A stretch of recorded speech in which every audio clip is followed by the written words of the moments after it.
And as the three of us were looking at the sky, two UFOs came out of this bank of cloud really fast and then just stopped dead in front of us. And the three of us were looking at the sky. And it was like a V formation, but one was missing. So one was slightly to one side and slightly behind the other. And when they stood still, they were perfectly spherical, perfect circular thing. And they were brilliant, brilliant, pearly white. You could see the light from them shining off the surface of the cloud, reflecting off the cloud. And they were perfectly still. As they were perfectly still, I got a voice quite clearly in my head that said, oops, we hadn't meant to have been seen. So that people were seeing that it is connected, and it is all the extraterrestrial hypothesis, the paranormal side of things, cryptid side of things, orbs, UFOs. There's a lot of spirituality, I think. And I think if you look at our normal matter as an LP, as a record, we have a whole stack of records, which is the dark energy and dark matter that we're not even aware of. But ET is. Bonjour à tous, chaîne Global ETs, c'est la 4e émission qui est présentée sur la chaîne, créée en 2025. Nous présentons donc aujourd'hui le livre de Paul ASCOUGH, qui est un écrivain, auteur et ufologue britannique, qui a publié un livre OVNI, l'histoire vraie, en 2024, août 2024. Nous vous présentons ici la couverture. Paul est un enquêteur depuis de nombreuses années. Voici Paul ASCOUGH en conférence à la conférence OLM, Outer Limit Conference, qui se passe, une conférence annuelle en Angleterre. Voici la couverture du livre OVNI, l'histoire vraie. Un petit peu difficile quelquefois d'afficher le... Voilà, OVNI, l'histoire vraie, sorti en août 2024 à Flying Disc France. Donc, qui est Paul ASCOUGH? Tout simplement, donc Paul ASCOUGH est un ancien militaire, un paramédic, infirmier secouriste. Il a fini sa carrière au grade de Staff Sergeant. Paul a été confronté aux phénomènes OVNI donc très tôt dans sa jeunesse. Il était en contact avec des groupes ufologiques par l'intermédiaire de sa famille, d'un de ses oncles qui appartenait à des groupes locaux. Il a intégré le BUFORA, qui est British UFO Research Association, donc très, très jeune. Et il a été confronté donc entre autres au fameux mystère de Warminster, qui est un hotspot, un lieu de haute étrangeté en Angleterre, près du comté de Wiltshire, très connu pour les crop circles. J'ai rencontré personnellement, donc je suis Jean Librero, le responsable de Flying Disc France. J'ai rencontré Paul ASCOUGH en 2023 à la conférence OLM à Hull, dans le West Yorkshire. Et il était là en compagnie, évidemment, il était conférencier. Peter Robbins était le conférencier principal cette année-là. Il y avait Malcolm Robinson, un très connu, très respecté auteur, ufologue britannique d'origine écossaise, dont j'ai traduit un livre sur le cas Livingstone en 2021. Donc, Paul ASCOUGH a publié son premier livre, UFO That Are Real, en 2022, dans la collection dirigée par son ami Philippe Mant, le Royaume-Uni, collection Flying Disc Press. Donc, j'ai choisi de publier ce livre avec l'autorisation de Paul ASCOUGH. Bien sûr, je l'ai contacté parce que c'est un livre généraliste précisément. C'est un livre qui aborde un florilège de dossiers, de thématiques, la casuistique OVNI, comme on dit. J'estimais qu'il serait utile pour le public français d'avoir un nouveau livre généraliste pour les amateurs avertis qui souhaitent redécouvrir, ou pour les nouveaux venus dans l'ufologie, si l'on peut dire. Donc, comme je disais dans ce livre, Paul évoque un classique d'ufologie, le cas Minster, connu depuis des décennies, cite autres étrangetés. Il apporte son point de vue sur ces questions des sites des lieux de haute étrangeté. Paul commente des cas plus récents, les observations de 2004 par le vaisseau de la flotte du porte-avions Nimitz, dont on en a beaucoup parlé. D'abord, la question plus large des OVNI, des objets sous-marins non identifiés, qu'on appelle également des objets transmédians. Il revient sur l'incident Shark Harbor au Canada en 1967, un cas emblématique des objets sous-marins non identifiés. Dans ce livre, il revient sur des épisodes moins connus du grand public, comme le crash du Missouri, le crash de 1941 au Missouri à Cap Girardeau, à propos duquel, justement, j'ai publié moi-même un livre, le livre de Paul Blake-Smith. Je précise que très récemment, il y a quelques jours, une émission est sortie sur le livre, sur le cas de crash Girardeau. Je l'ai partagé sur ma page. La chaîne de David Marchand, Univox, Divox Investigation. Alors, un des contenus de l'interview est la thèse que défend Paul comme explication du phénomène OVNI, plus généralement, pour ce qui est l'explication des modes de propulsion des engins exotiques. L'auteur ne fournit pas un exposé détaillé, il propose un cadre théorique qui, selon lui, suffit pour comprendre les clés de ce à quoi nous sommes confrontés. Il parle particulièrement de la cosmologie, du modèle cosmologique officiel qui est totalement défaillant, à l'explication de l'énergie noire, de la matière noire. Il rappelle que la science ne rend compte que de 4% de l'énergie de la masse contenue dans l'univers. Et Paul apporte la thèse que bien évidemment les cultures galactiques, cultures stellaires, cultures extraterrestres, possèdent une excellente connaissance de la cosmologie, de la véritable constitution du tissu de l'univers, ce qui leur permet effectivement de contourner tous les obstacles des distances, l'espace-temps, etc. Alors, on parle également de Bob Lazar à la fin de l'émission. C'est l'une des, à propos de la sphère de Buga, qui est l'une des actualités récentes dans le monde. Voilà à peu près tout.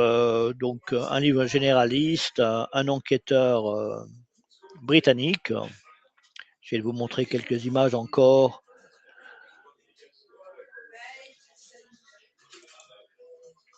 Voilà, Paul en conférence. Mais évidemment, de nombreuses conférences, des articles également de service militaire. Paul, dans sa maison avec un télescope d'astronomie. Paul avec Philip Mantle à gauche et moi-même, donc c'était en 2023 à Hull, West Yorkshire, conférence OLM magazine. Et donc je présente le livre de Philip Mantle ici, Atterrissage d'OVNI en Grande-Bretagne, que j'ai également traduit et publié il y a 3 ans maintenant.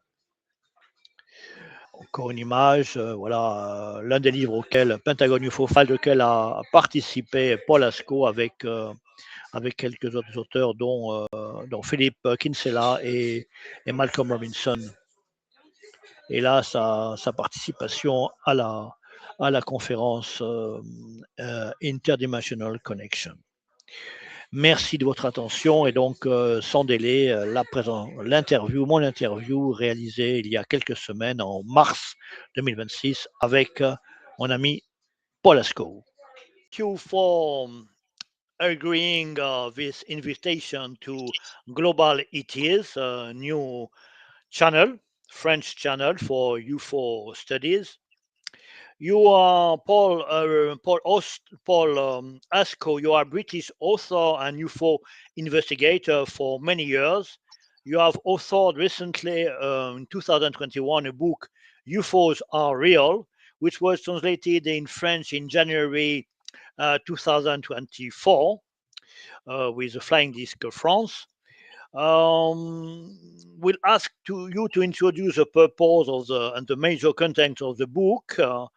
And before that, give to the French-speaking public an overview of UFO studies in the United Kingdom over the past decades, a short overview. First, we introduce the author, Paul ASCOUGH. You have grown in Yorkshire, where you currently live. You are married, you have children. You had a career in the military as a medic and a paramedic. You served in the British Army. You were on duty in Africa for several years. You retired as a staff surgeon. Can you summarize your career? And can you explain, Paul, how you got involved in UFO studies? Thank you, John. Yes, I've been medical all my career, all my working life, and just recently retired.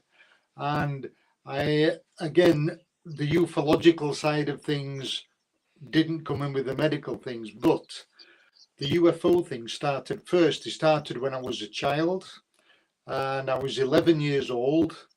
And I narrate the story in my book, but very basically what happened, we moved to the edge of a small village, and literally our home was right on the edge of the village. You walked from our house straight out into fields. There were nothing there, and the terrain was pretty flat, nice, out in the countryside. And we were only about 50 yards from a spiritualist church. And one thing I always say is everything happens for a reason. And some of my father's work colleagues were spiritualists and went to the spiritualist church. So literally within a matter of months, we'd moved to the edge of this village. My father had, as young children, you go wherever your parents tell you to go. So then we started going to the spiritualist church.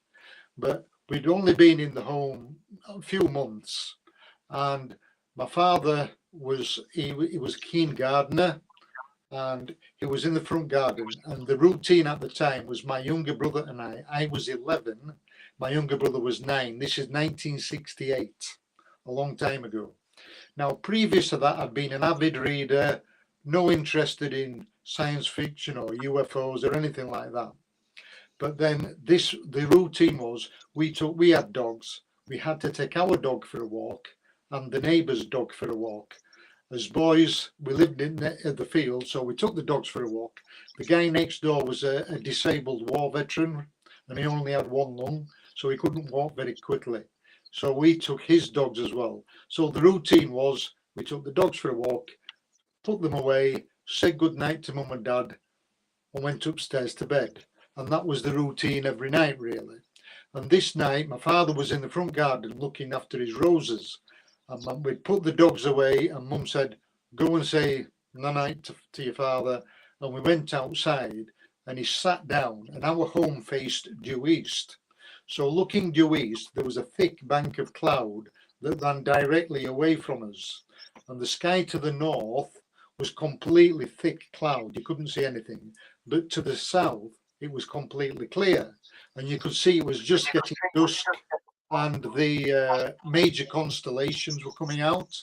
So my father had got an interest. He'd actually got a telescope. And like a lot of people, they like to involve the children with your interests. So he was trying to test us on what constellations we could actually see.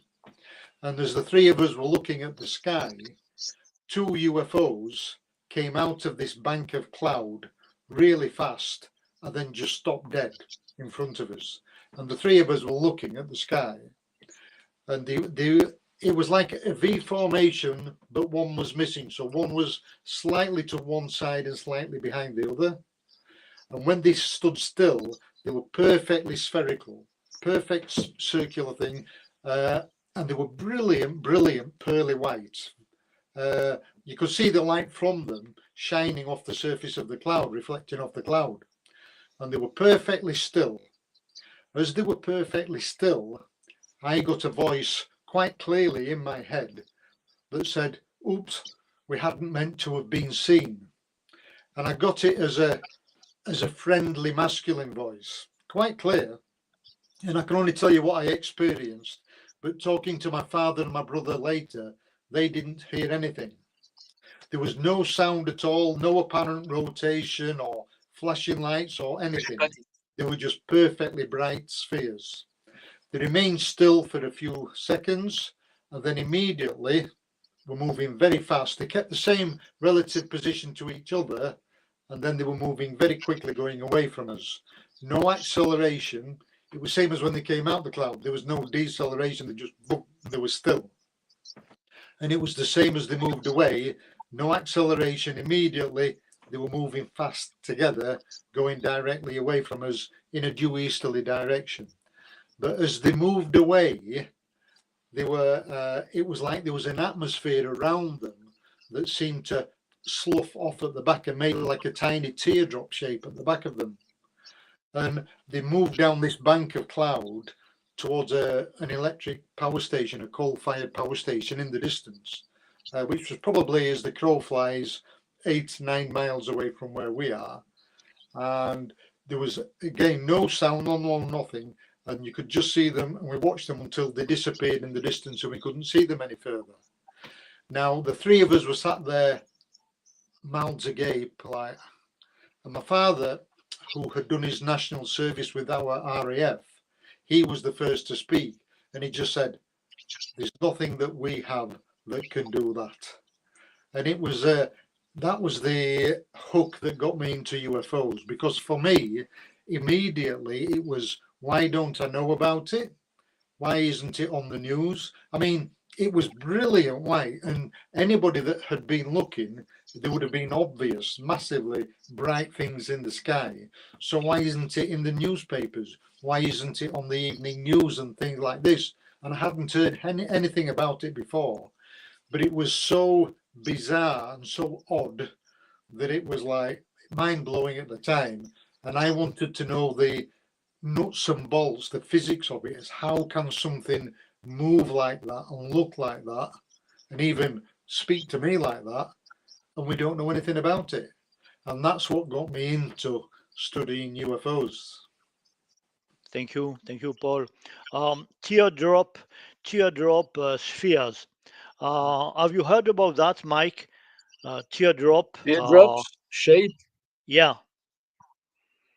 Sometimes I think it has been. Right.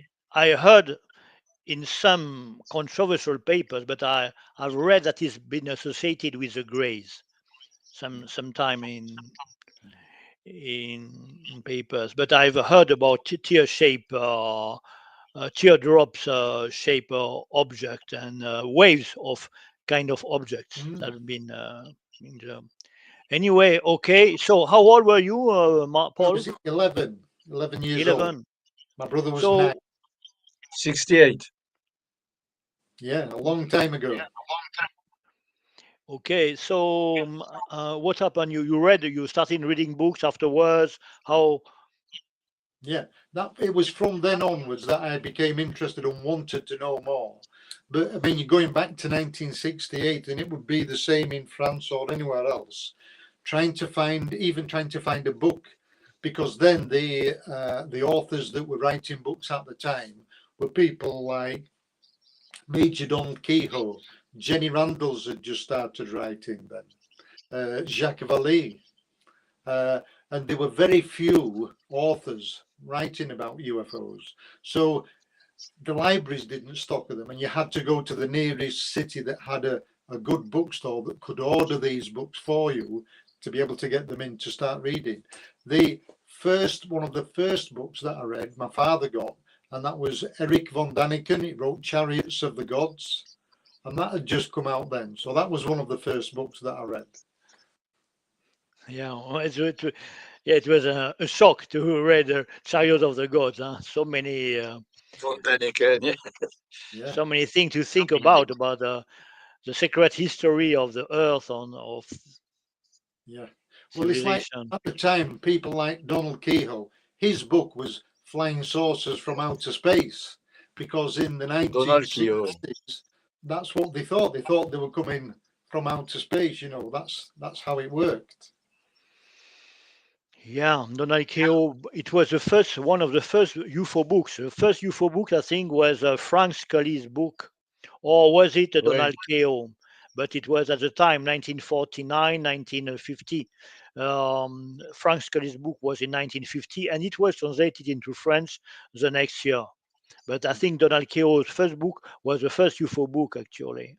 Yeah. Or was it Edward Ruppelt? But it was one of the first. Ed Ruppelt, yeah. Yeah. Yeah. Thank you, Paul. So, when you started, a question about the UFO studies. When you got involved, let's say end of the 70s or 80s, what was a UFO what were UFO studies in England when you got involved with these groups, UFO groups? Right. I started when I was much younger. I had an uncle who was with a UFO group down south, and that's when I was invited to go with him for the weekend. And I met Arthur Shuttlewood with the Warminster connection, because Warminster was big at the time. But Warminster wasn't just UFOs. They'd got a lot of paranormal activity and a lot of noises, poltergeist, odd things happening around the Warminster area, and crop circles were just sort of coming on the scene then. Again, another conspiracy, another conspiracy theatre, you know. But we went down, and again, it just proved to me that I wasn't mad, that other people were seeing the same things. Other people were, you know, and that got me again more interested. Now, unfortunately, with your career and other things, and it's like a lot of people, your material life comes first, and I think it's the same now, where it's only later in life that I've been able to take a step back and bring what I believe to be the right thing on the book, so that I'll just, if I may explain, I find that a lot of people that are writing about UFOs or those sorts of subjects, anything on the UFOs or paranormal, tend to write about specific events or specific locations. And what I found was people were only telling their experience or their portion of the pie, where hindsight's a great thing.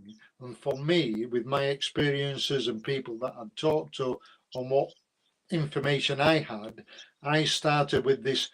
There's obviously much more to it, and that my book really was to try and introduce the whole pizza, if you like, instead of just a slice of the pizza, so that people were seeing that it is connected, and it is all the extraterrestrial hypothesis, the paranormal side of things, cryptid side of things, orbs, UFOs. There's a lot of spirituality, I think, that is coming more to the fore, same as the extraterrestrial hypothesis with the interdimensional side of things, rather than the original flying saucers from outer space. I understand. Yeah. Yeah. Can you recall what was the Warminster thing? The Warminster, when did it start, and is it active yet, for instance? Well, there's a lot of activity down there, but it seemed to all start at the same time. It's like suddenly, I don't know whether it was Arthur Shuttlewood that got people interested, but different people around the town of Warminster were seeing UFOs. They were hearing noises. There were loud bangs. There were all sorts of weird things happening around the town itself. And I think, again, going back to another thing, is the portal areas. These areas of high strangeness we get all around the world, like Skinwalker Ranch is obviously one that comes straight to mind, but they're all over: the Welsh Triangle, the Alaska Triangle, the Bermuda Triangle, Trey Hudson with his stories, Paul Sinclair with the east coast of Yorkshire and Bempton and that area. So these areas are all around the world, and I think Warminster is one of these areas. And it was just that it was particularly active at that time, and that's what got people's interest, because things will. I mean, I went down on a sky watching weekend, and we saw lights in the sky, you know, the usual thing. But people were reporting that other things that they had had other experiences too. Mhm. It is in Wiltshire, where is the crop circle season regularly. Yeah, yeah. It's all round that area. It seems to be a high strangeness area, and the crop circle is another, what can I say, another branch of the paranormal, and it still would come under the ufological umbrella to me. They're all part of, they're all joined together. Uh-huh. Have we lost Mike? Yeah, All right. yeah, Here I there he come yeah, he's back. again. Yeah. Do you know I translated a book by Com Kelleher, Jim Lakatsky, and George Knapp, which is called Skinwalker at the Pentagon. I don't know if I told you that. Have you No, heard about but, this book, Skinwalker at the Pentagon? It is a book which is focused in part on the Skinwalker Ranch. Incredible. Based on the Skinwalker Ranch. Yeah. Places of high strangeness, High actually. strangeness, yeah. Yes, Yeah. I believe these are all portal areas. And do you want me to go on to explain what I think? of course, please do. Okay. What we see now and what we hear, our normal visible spectrum and acoustic spectrum, is only a very tiny portion of our normal ordinary matter that we deal with on a daily basis. You've got the lower energy long radio waves at one end, and then it comes up through infrared to our visible spectrum, and then it goes higher and shorter radio waves through the ultraviolet, and then eventually gamma rays at the far end. So the bit that we can see and hear that we deal with on a daily basis is literally 1/10 of 1% of what our science deals with. And this is what the problem is, where you'll always have the problem with Skinwalker Ranch and these other places, is that they don't take it. I mean, now I'm just digressing slightly, but the cosmologists and astrophysicists and the other people are now moving forward into dark energy and dark matter. And they're saying how that dark energy and dark matter make up the vast majority of the energy in the universe, but our matter is only about 4%. So from the gamma rays at one end throughout what we can see and hear down to the long radio waves at the other end, that only accounts for 4% of the energy in the universe. So we only see 1/10 of 1% of that 4%. So the vast majority of the energy that's available in the universe, we don't even know, we haven't got the technology to even measure it. We don't know. The technicians now, like I said, the cosmologists and astrophysicists, they know that it's there by the way that physics react on a planetary scale, but we don't have the technical ability to be able to measure it, to see it, to look at it, or do anything with it. And I think if you look at our normal matter as an LP, as a record, we have a whole stack of records, which is the dark energy and dark matter that we're not even aware of, but ET is. And I think these are the other dimensions. And this is where, because Earth is a relatively low dimension, a low frequency, a low vibration, call it what you will, it's the same. And the real on all levels, and it's the same on the spiritual side of things, and it's the same on the ET side of things. Now, going back to your portal areas, this is what they use. If you can imagine, this is where the records almost touch, and you get this changeover where spirit can come through. You get a lot of poltergeist activity, you get a lot of orbs, you get a lot of UFOs, you get a lot of cryptids, dogmen, Sasquatch, all that sort of thing. But ET, because they can control, in my opinion, they can control, they're aware of, and they're able to manipulate the whole of the electromagnetic spectrum, including the dark energy and the dark matter. So because they know these portal areas are there, that is why we get reports of UFOs that use these portal areas. To them, it's just a shortcut from one level to another, from one dimension to another, from one frequency to another. And that is why you always get these reports of orbs and UFOs at these areas, if that makes sense. That we call the portals, or places of high strangeness.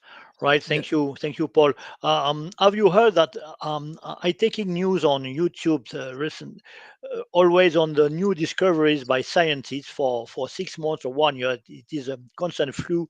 Then now they talk about tunnels they have found, magma form of tunnel, or plasma, not magma, plasma tunnel, which connect stars and galaxy. Have you heard about that? They just found that may be considered as actually a way of communication. But if you think about it logically, because everything has a magnetic frequency, you do, I do, the computer, everything around us has an electronic magnetic frequency, and everything reacts with everything else. That's why we know when we met, immediately we knew what the spiritualists call your aura, your energy field. Our energy fields meet, so that when we met, without saying anything, you'll know if you're going to get on with somebody. We even say we were on the same wavelength, don't we? And that's just the thing where you know if you're not going to get on with somebody. And that's the same sort. Everything is energy, and it's the interpretation of the energy and being able to understand it that we are only scratching the surface of, and ET are experts at. And that is where we lag behind, and that's why we don't have the understanding. And for me, watching programs now like Skinwalker Ranch and the new series that's on now, where they're able to discover that there is a portal there, they're even able to measure the sort of dimensions of it, but they can only do it with the limited technology that we have within our ordinary matter. And this is why all these things are happening, and they're getting LiDAR things that are 300 feet underground, which is physically impossible. But it's not impossible if that's where it's registering on the next dimension above or below, because that's where it is. So just because we can't see it, it's not physically on our plane, it's not physically at our vibration.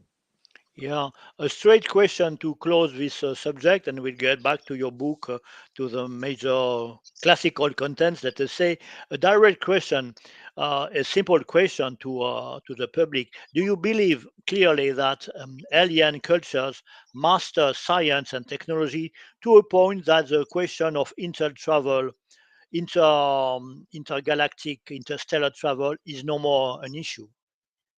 Correct. Yeah. You see, the thing is, again, we're looking at things on our physics and using our physics, and they don't use our physics. It's like we'll just say, for example, now the Nimitz encounters with Colonel Frager and these others that were on the aircraft at the time, and where things went from on the surface of the sea up to 50,000 feet in a matter of seconds.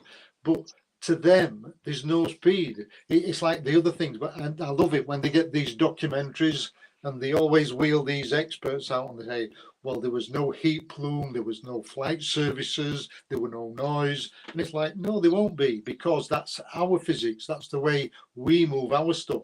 That's not the way they do theirs. And if you look at people like Bud Hopkins, Dolores Cannon, more recently Kath Marden, where they talk to the abductees. Now, I'll digress slightly, but it's interesting. But I was very fortunate. I was a member of Bufora, and 1 year at our annual conference, I was organising the speakers to make sure that they got backwards and forwards and where they should be when it was their turn to go on stage and speak.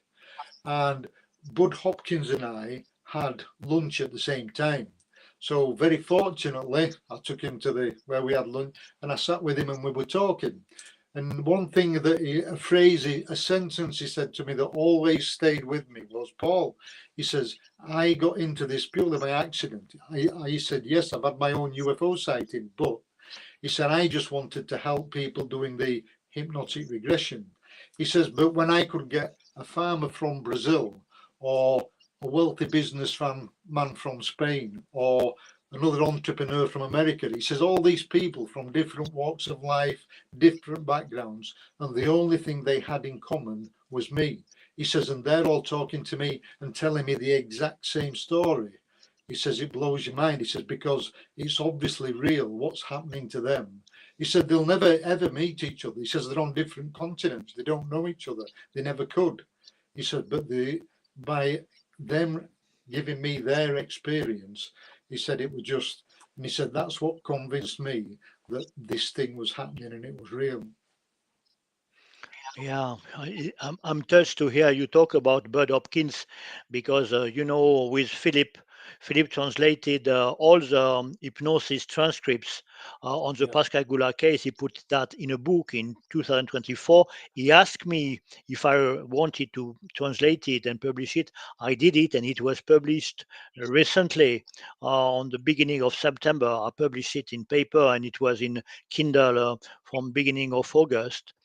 Is being talked much about Bud Hopkins there. And there is a chapter by Kathleen Marden as well. Actually, it is a pity that Bud Hopkins is not there anymore. We need to hear him more. And I was talking with Philip Mantle about him, and he reminded me that he was a professional artist. And he fell into this subject when he visited a night a local shop who was selling liquors, and the man was not the same. He was behaving strangely. So he, since he is a caring person, he was a caring person. But Hopkins, he asked me what happened, and the man trusted Bud Hopkins, and he told him the story, the incredible story.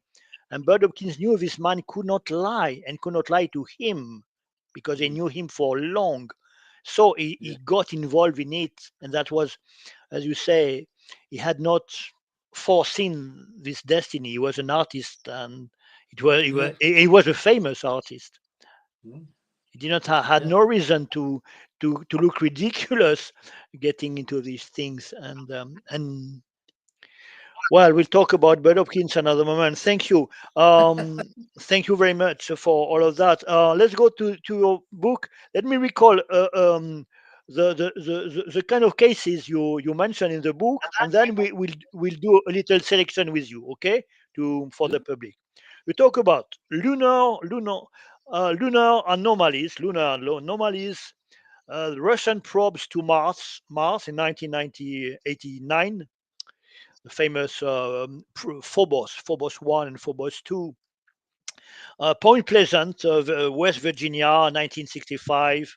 The 1952 UFO flap over Washington, D.C. The case of cattle mutilations. The Man in Black.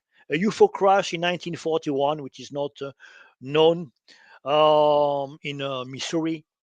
The Black Knight, this mysterious object around the planet, the Philadelphia experiment, the government cover-up on ET Alliance, Bob Lazar and Area 51, the Dyatlov mystery, Sasquatch and the Rocky Mountain. So it's a wide range of issues in your book. Yeah. So the question, how did you make up this book? What was the intent?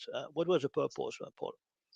I mean, for me, as I mentioned earlier, people were just doing a piece of the pizza rather than all of it. And the government cover-up has been going on since the Second World War, really. But I think what happened in 1952, with what they call the battle over Los Angeles, and there were several other sightings, and that went on for a few weeks. And what happened was the government now think on this is 1952. So it's not long after the end of the Second World War. You'd got a lot of soldiers and airmen and, qualified people, highly qualified people, technical observers that knew what they were talking about. They knew all the different aircraft and all the rest of it. And these things had been seen, these craft, whatever they were, lights had been seen over Los Angeles and other places. And then when they had the so-called the night with the battle over Los Angeles, where they fired hundreds of rounds and there was no debris, nothing was ever found. And they tried to say it was a temperature inversion. So you'd got all these experts really that had just been demobbed, all saying, "What are you talking about?" But again, this was the amount of interest, public interest. Unfortunately for the rest of the world, it was just in the Los Angeles area at the time that happened. But for the American government, it was easy to cover it up because everybody else hadn't seen what was going on. So they've got expert at this aggressive ridicule, if you want, for want of a better term, where they put out a plausible explanation that to somebody such as you or I that weren't there, and let's face it, with modern society and being as materialistic as it is, we just tend to get on with our lives in our own little bubble. And as long as you don't see something and it doesn't affect you, then somebody else saying it was just a temperature inversion, it's a plausible explanation, so people just say, okay, put it on the shelf and forget about it and move on. Now, it doesn't help the people that see it, but because numbers-wise they're so few, and this is how they've got over it, and why they've had this plausible deniability, and the way that they've gone about it by discrediting people and ridiculing people, and that's why people have been reticent to come forward and give forward their accounts of what they've experienced. Yeah, Paul, do you believe the events in Los Angeles? It was in December 41, if I remember, or January. Yeah. Right. Do you consider it was one of the first big UFO cases? There's been one or two. I mean, the one more recently that Paul and Jacques Vallée did, Trinity, was another one, the same as the Cape Girardeau incident.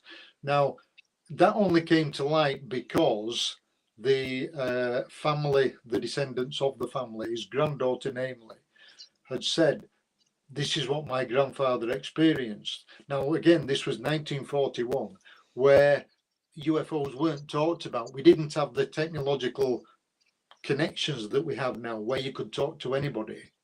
And so, because it was in a small village, miles away from anywhere, the Reverend Huffman was sent by the local police. Excuse me, for the public, you refer the UFO crash in 1941 in Missouri. Yeah. Now, he thought he was going to a small plane crash. He thought he was giving last rites to the crew or a couple of people that had been flying, and it was a small aircraft. You mean the Cape Girardeau case? Yeah. And it was only when he got there that he realized that it was something alien, for want of a better term. But again, because it was a small local area, same as Roswell. Roswell's in the middle of nowhere. There's nothing there. And it's because it can be covered up, because there are so few people there. There isn't a big population. So who's going to believe him? And again, going back to the time it was, Cape Girardeau was 1941.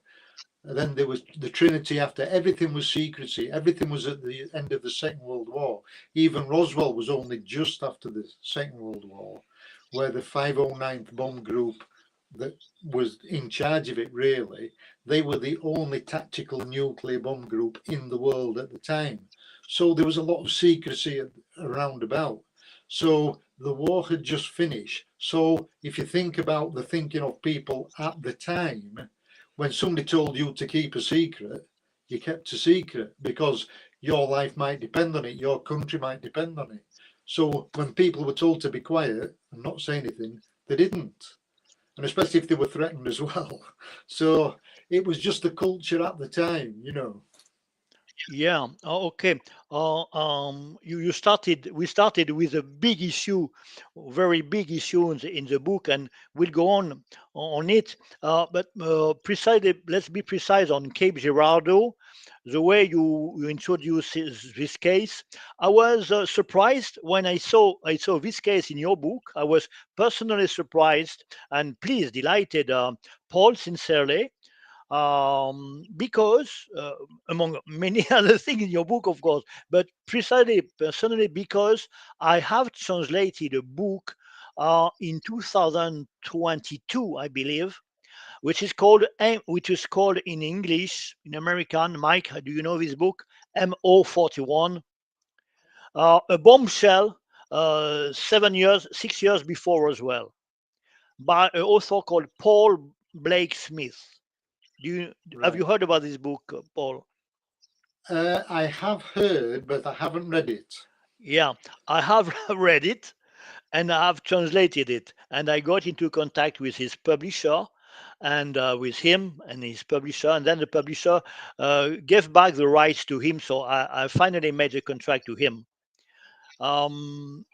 He's a private investigator. Mike, do you know that? Not This at all. book? No. MO41, and I translated the same way.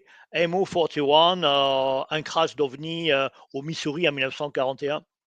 So, an independent investigator, researcher, he wrote several books after that. A book on Eisenhower, a book recently about Nixon, and previously a book on the secrets around John Fitzgerald Kennedy. All of these related to the UFO phenomenon, the UFO files. Then, okay, you can read it in French now. 2 years ago, a precise thing you mentioned in your book, Paul, that Dr. Irena Scott, writes that he is the one who disclosed the accounts by the family of a very important politician of the time, and his family talked about the mystery Cape Girardeau UFO case, UFO crash 1941, and this politician is Cordell Hull.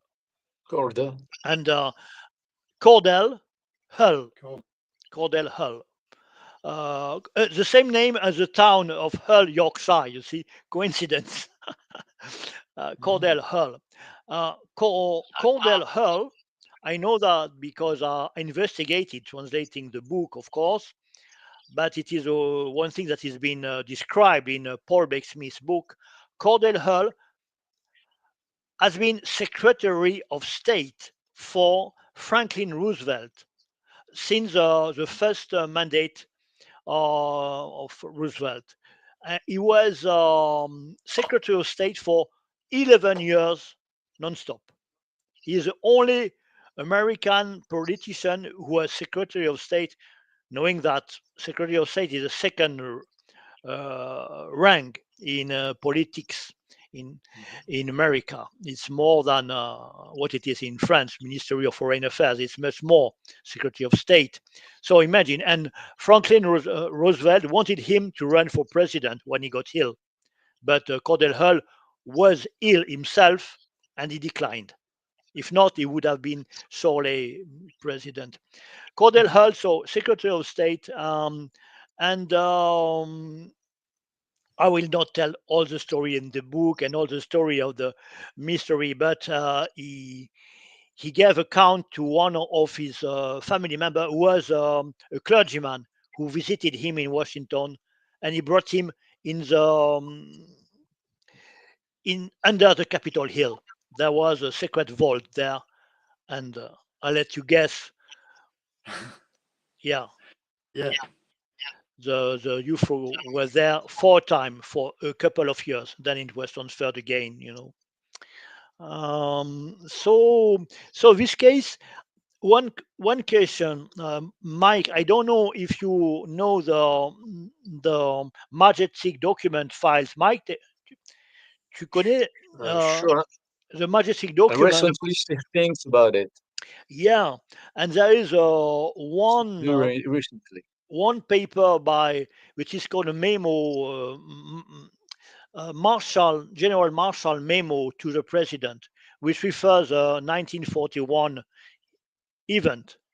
The memo by General Marshall 1947 after Roswell, and one of the memo refers to previous which occurred previously to the Roswell event, you see. And there were, of course, the Los Angeles event, but there was also reference to a 1941 event. And of course, this file have been redacted, partly redacted. So we don't have all the original, but it's obvious that Marshall was involved as well in the 1941 recovery in Missouri. And we have a long chapter in Paul Blake Smith about it, how Marshall was in charge of these things. The Battle of Los Angeles was in 42. Yes, that's what we were talking about. Yes, the Battle of Los Angeles, 1942. And the 1941 Missouri case. So I encourage you, Paul, to get into contact with Paul, another Paul, Paul Blake Smith. He will be pleased to let you to introduce his book to you. And he has other books I expect to be able to translate it. To go on with this serious topic, Paul, government and grey aliens, retro engineering of alien technology. You write that British author Timothy Good has gathered evidence of agreements with alien races to acquire technology. What do you say? What do you say about Timothy Good in a few words? Because he's such a major and very little known in France, unfortunately. And Mike, nobody talks about Timothy Good anymore here. What do you say? What do you say about him, Paul? I think he's a good guy. I like Timothy Good, and he talks a lot of sense. And you have to think that the establishment, for want of a better word, don't want that information to get out. They don't want that to be general knowledge. So if they can, will do. So Timothy Good's very good at getting out, digging to get a lot of information out. And over time, over the years, he's written some amazing books and theories that have, the light has come out, over time he's been proved correct. And I think that the authorities don't like people getting under their skin and telling the stories, if you like, that they don't want people to know. But this has happened all the time. It's happened with Bob Lazar. There's just so many. I think when we get a real disclosure, a true disclosure, will you be amazed at the amount of evidence that had been gathered by tremendous investigators that were dismissed or by the official press? Yeah, I mean, you have to think that a lot of the command and control worldwide, the same people control the press as control what we know or what we're allowed to believe. And so people like Bob Lazar, Timothy Good, Boyd Bushman, all these others are all, they're all sort of given this ridicule, this tongue-in-cheek, and it's like, well, let him just spout a little bit, but they won't give it any airtime. They won't give it any, so that it doesn't become well known in the public circles, if you like. There's only a very small percentage of the population, such as you or I, that would even know about it. Okay, we are going to change a little the subject. Afterwards, if you want, we go back to Boyd Bushman, okay, and maybe Bob Lazar, because I have a very important question regarding the update information we're getting recently. But let's just talk something case a little more different for the time. Okay, you talk about USOs in your book. USO. You talk about a photography of a USO taken in August 1990 by a diver in Turkey along the Asian Sea. You see, if you think about it, the problem that we have is that generally people don't take cameras underwater. It's only with really recent times that we can even take any pictures underwater or any film, because it's not just the clarity of the water, but keeping anything with any good results, anything with any good resolution, trying to keep that underwater and keep it dry and keep it so that it can be. And it's only with digital technology that this has really come on in leaps and bounds. Now, going back to what I said earlier, when we're looking at the dark energy and dark matter, if you look at how UFOs move, and we've all seen these where they move really quickly and then they stop dead, bizarre movements. What can I say? Analogy was one guy who actually said they almost move like a fly would move. And going back to Kath Marden, Bud Hopkins, Dolores Cannon, and they all say the same thing, where the craft are controlled by thought. So thought is instantaneous. So they don't need this physics that we have. They don't use the physics that we have. And they're in their own little bubble of the universe, if you like. So there's no such thing as speed. There's no such thing as G-forces, because they're completely isolated from it. They're in their own little pocket of energy. So that pocket of energy is wherever their thought takes them. So that is the difference between us and them, is they have this technology that we can only dream about at the minute.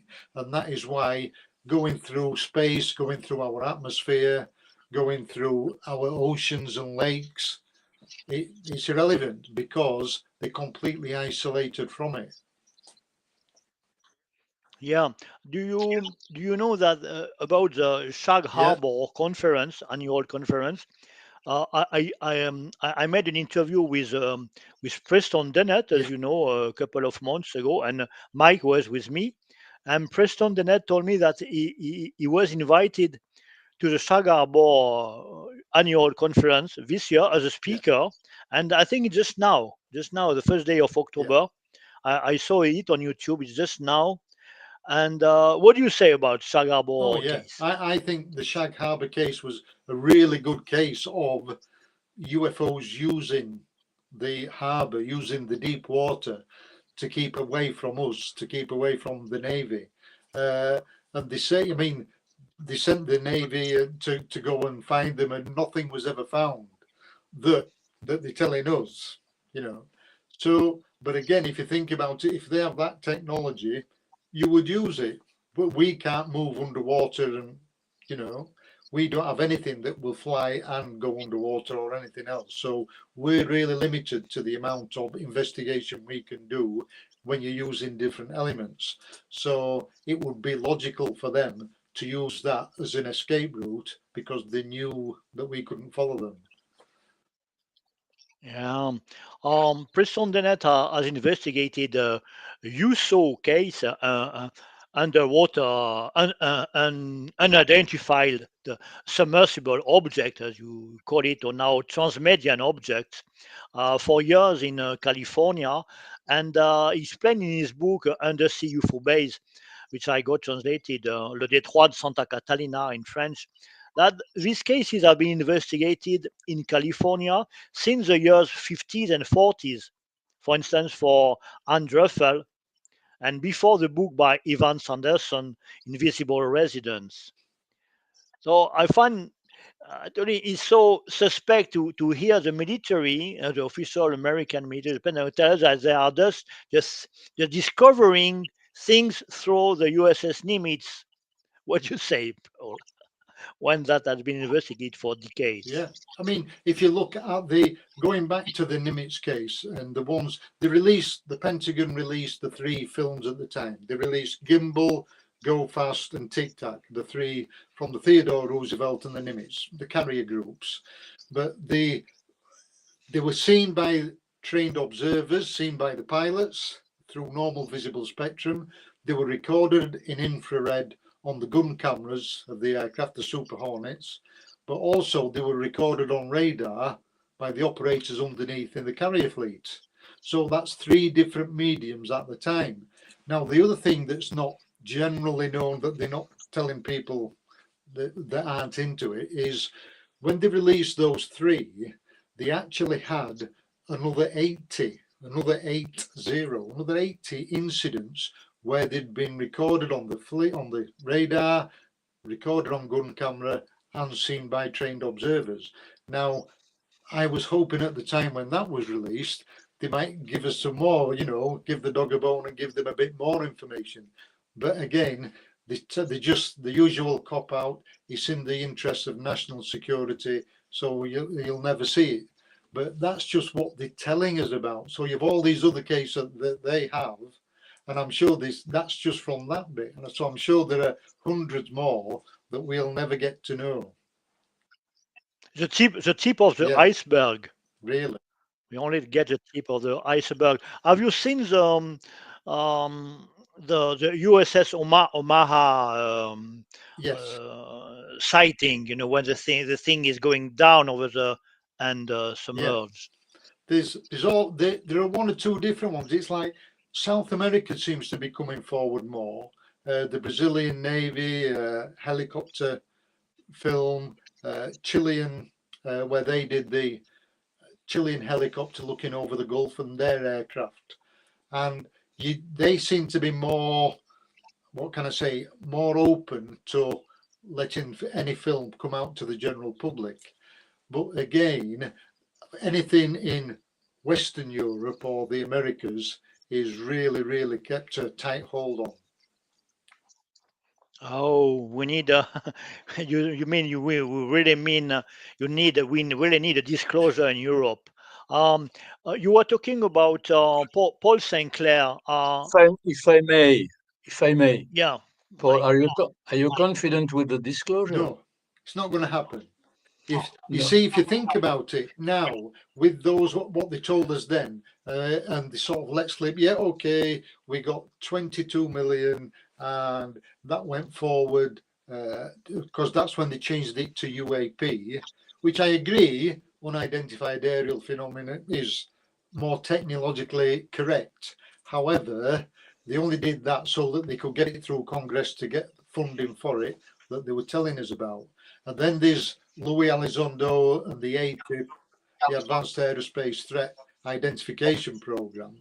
And that's more recent. Now, that's just what they're telling us. So what else is going on behind the scenes and has been going on behind the scenes since the whitewash that we had with Project Sign and then Project Blue Book, Project, the Project Grudge and the Condon Report. And these were all things that sort of ameliorate the general population to say, yes, we've been looking at it, but there's nothing really to it. So in general terms, they're now saying, yes, there is something there, but we've sort of got this drip feed. I mean, it's like if you look now at adverts on television even, and aliens feature a lot. Grey aliens and all different, even like films, Paul, the film Paul, things like that. And it's just educating the general public. And now, if you went back 50 years, back to the 70s and 80s when we was first started on this, 99% of the population wouldn't have an idea what you're talking about. Where now, because you've got it through the media disclosure, you've got this slow drip feed of awakening to people that, yes, there is something out there. Yes, there might be aliens. Yes, there might be the little greys, and people know about it. Even if they may or may not believe it, it's been implanted subconsciously in people's psyche to make people more aware of it and therefore more acceptable Aware if it does come out. Yeah, Paul, you wrote that to me in private mail earlier.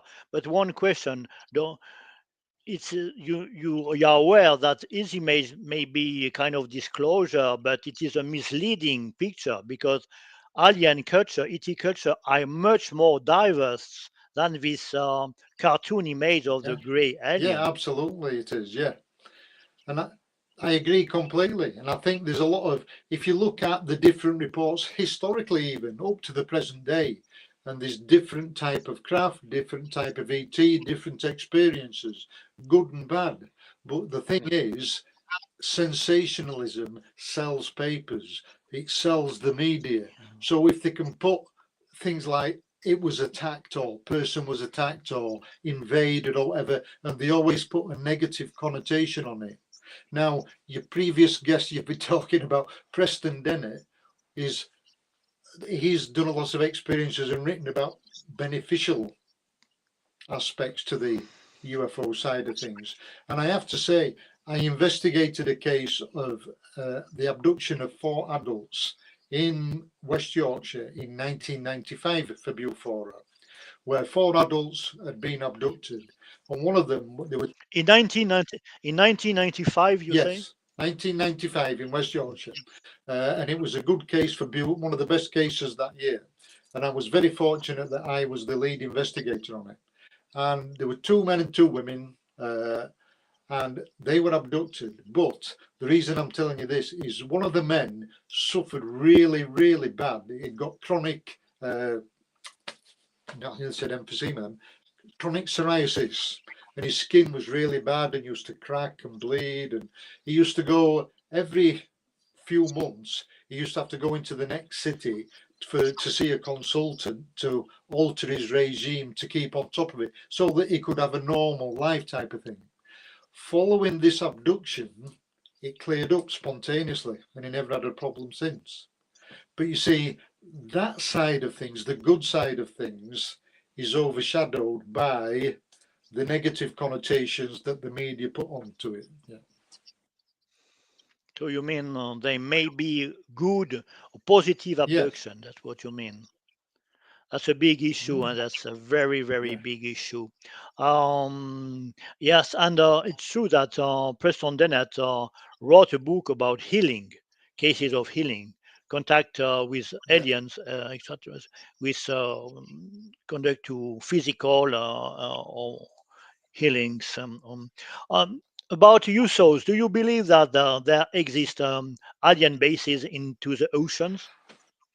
A suggestion by Preston Dennett. Sure. You can never say never, but I would say as a general rule, absolutely. Because if the boat was on the other foot and we were in their position and wanting to keep a low profile, what better way would there be to do it? Because you know that the host of that planet doesn't have the technology to get deep in the water with the pressure and all the other things, and where they do have that technology. So it's just a way. So yes, I can believe it. I've no personal experience of that, and you have to take one thing I always say is, generally speaking, witnesses do tell the truth. And you have to take things at face value. And as you said earlier, I mentioned Paul Sinclair. He always says it's the truth with no proof. And going back to what I said earlier, it's because the proof is in that dark energy and dark matter that we can't measure. And that's where the proof is. Yeah. What I was saying about President is this book refers cases around the Santa Catarina Channel, which is between Los Angeles, across Los Angeles and along the coast. Los Angeles the north, San Diego at the south, and Santa Catarina is the same distance of San Diego and Los Angeles, the same, a bit closer to Los Angeles. But it is an area with a lot of occurrences of UFO sightings phenomenon since the 50s and 60s. So, and the Nimitz, the USS Nimitz fleet occurrence in 2004 occurred in front of San Diego, close to the Santa Catalina Channel. So I asked, and this has never been mentioned by the UFO researchers. It's close to an area that has been investigated for decades as a hotspot of UFO sightings, because Preston said that the people around the 60s used to see things over the sea regularly from the 50s and the 60s in summer, going to beach on holidays. It was very current. And I asked him, so how do you do the connection?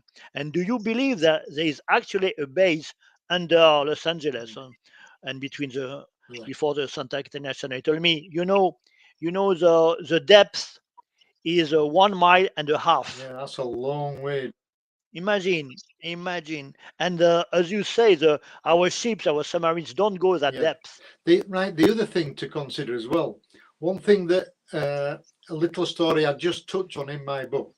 My wife has a cousin that lives in San Francisco. He used to be a very wealthy man and did a lot of work for for charities like the Variety Club of Great Britain and things like that. So he did a lot of work for that, and as such, he had an office in Hawaii on the Big Island, and he was invited to In yeah, Hawaii, yeah, Hawaii. and he was invited Okay. to a black tie do. It was a charity evening, and he went along. And he said they were like in tables of maybe 12 people in a big round table. And he finished up being sat next to an army colonel, a full bird colonel. And he said, this guy, he said, as the night went on, he says, because the champagne and wine and everything was flowing quite well. And he says, it turned out that he was not in charge, but second in command of a listening post on Hawaii that watched and logged UFOs coming and going over the Pacific Ocean. And Hawaii was used as their base to log things going out. Now he said Mike said as the night went on, he was trying to tell me more. He says, but unfortunately, he'd had more to drink, I'd had more to drink, and he said you would have given your right arm to be sat where I was to ask him questions. He says, but he says obviously, he says I can't remember much more. But he said, and that's what, like, where does this guy's budget come from? Why don't we know about this? And he said, what he said, the way that he was saying it, he says it was almost like the film Men in Black, where they were look where you can see it on screens where things are coming and going all the time. But he said, and that was for real, you know. So where's that budget coming from? Why don't we know about this? The suppression. Do you know Paul Stonehill? Sorry? Paul Stonehill. Do you know the author Paul Stonehill? Oh, Paul Stone. Yes, sorry. American. Yes. Paul Stone. Yeah.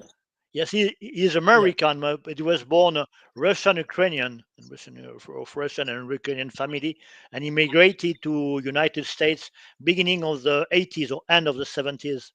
And he's American now, but he's always specialized in Russian files. Yeah. He wrote a lot about the FBI, about the KGB secret files. And in his book, Russian USO files, we see cases from the North Atlantic Ocean, South Atlantic Ocean, Pacific Ocean, Indian Ocean, Arctic, Baltic Sea, Black Sea, even Antarctic. Yeah. So the Russians have thousands of cases of UFO events. So lots to say. Okay, to finish, let's go back a little to what we were talking about. Boyd Bushman, which you mentioned. He worked as a research engineer for Hughes Aircraft for Lockheed Martin. He gave an interview in 2014 to Mark Patterson, talking about his work at Area 51 as a research engineer, saying aliens were working at the base.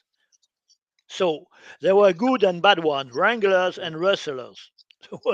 Can you recall it? I can, and I can believe it. And it's like if you think that this universe is huge and there are all these different dimensions that are all just as real as this one, so you're going to get good and bad ET. I use that as a coverall phrase.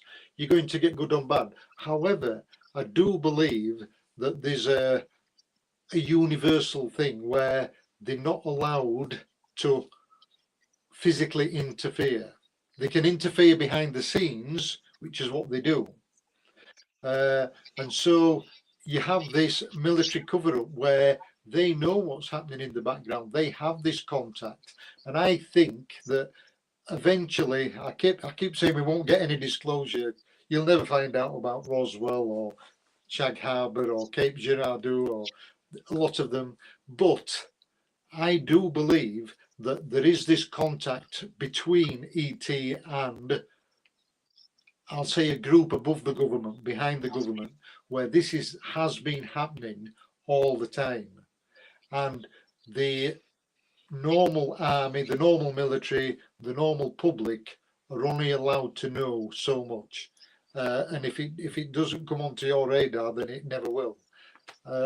So I think Boyd Bushman and these others, Bob Lazar, I mean, there's lots of them. Phil Corso, there's, yeah, who's the others? Anyway, but there are quite a number of whistleblowers that when they've said something, they've suddenly disappeared, or it's usually on the deathbed where I've got nothing to lose now, so I can tell my story type of thing. So you do get this where people realise it's not going to be, they have no consequence to them, but they keep the secret for most of the life until they get to that point where they can say, I can accept that nothing's going to happen now, so I'll tell the story.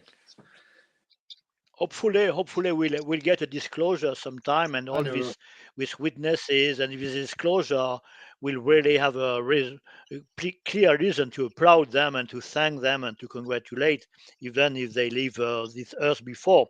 Do you know about Charles Hall? Charles Hall? Charles Yeah. Hall. Oh, yeah. Yeah, he wrote a series of books called the Hospitality series.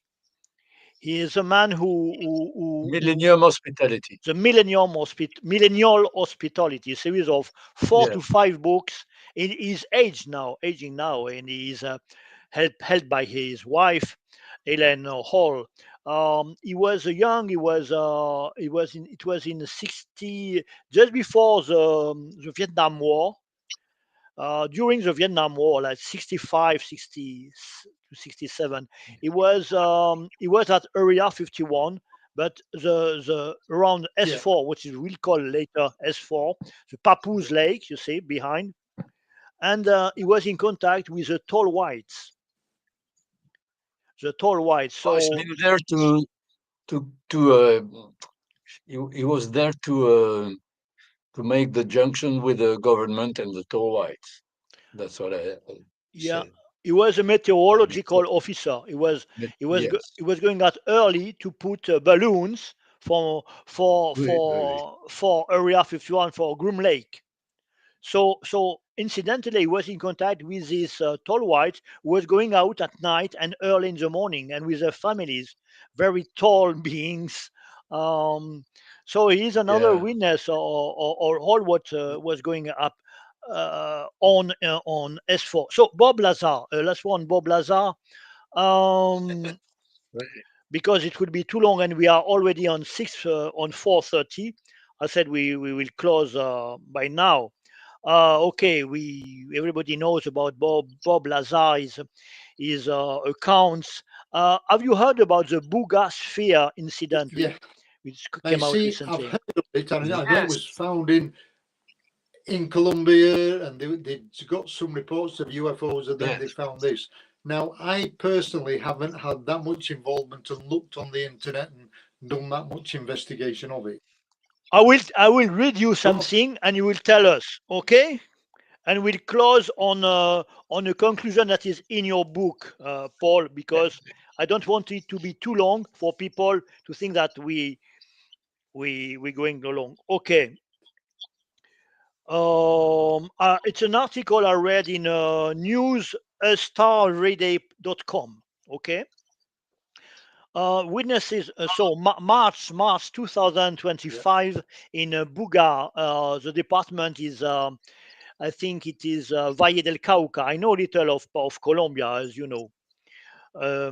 Witnesses describe seeing a metallic orb zigzagging across the sky, defying conventional physics.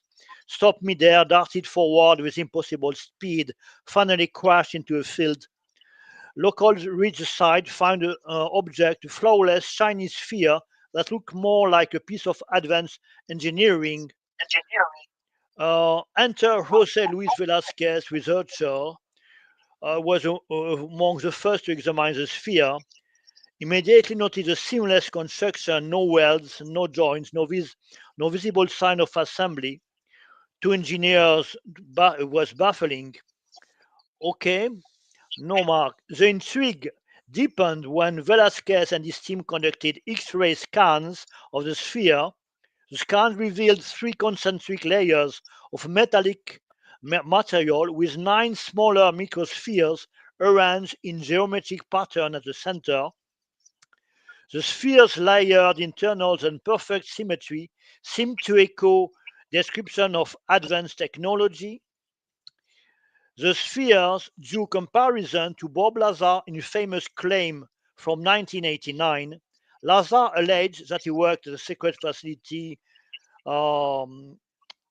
near Area 51. He claimed at the heart of this craft was a gravity-bending reactor, a seamless metallic dome surrounded by smaller spheres, powered by a mysterious element called 115. Okay, we know the element 115 was found by the Russian in 2015. Okay. Big deal. Big deal. So, the Buga sphere, when it was found, had a apparent weight of, I don't know, like 20 pounds, I think. Then it increased. And a few months later, it was weighing only 3 to 4 pounds. Yeah. But again, Joe, the thing is, it's like, unless you've physically got it and they can do a documentary on it and put it out to the world for us all to see, to touch it, to see it, you're going to still get people that say, yes, it's extraterrestrial, and it might be, and then you'll get others that will say it's a hoax. And yeah, what would be interesting really is as usual to have interviews. I think Bob Lazar is giving interviews recently, but to having really explain what we can see in this sphere, how it works, and having it analyzed officially. Yes, analyzed officially. It would be the first time we would have a gravity bending technology artifact. And I think just as a quick point then before we finish, I think Bob Lazar has told them the truth from day one. I think he's a very clever man. I do too. Yeah. Okay. Thank you. A conclusion. What you write in your book, Paul. The different races of aliens are just as numerous, if not much more numerous, than the different races on our planet Earth. You could call it an intergalactic community. Yep. More importantly, we need to be in the right frame of mind to accept that this community is all around us in the first place. We clearly still have a long way to go. You see, you have to think, and again, it's a cultural thing where we think we're number one. We think that we're the center of the universe, and we're not. And it's like being able to accept that, and so many things. Thank you. Thank you very much for this first interview, Philippe. I hope you'll agree for our other interview with global ETs to go further into these cases and your studies. You.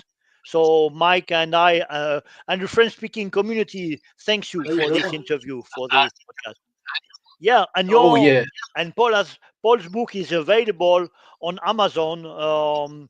Les OVNIs sont réels by Paul ASCOUGH on Amazon, or you can find a page on Flying Disc France, of course.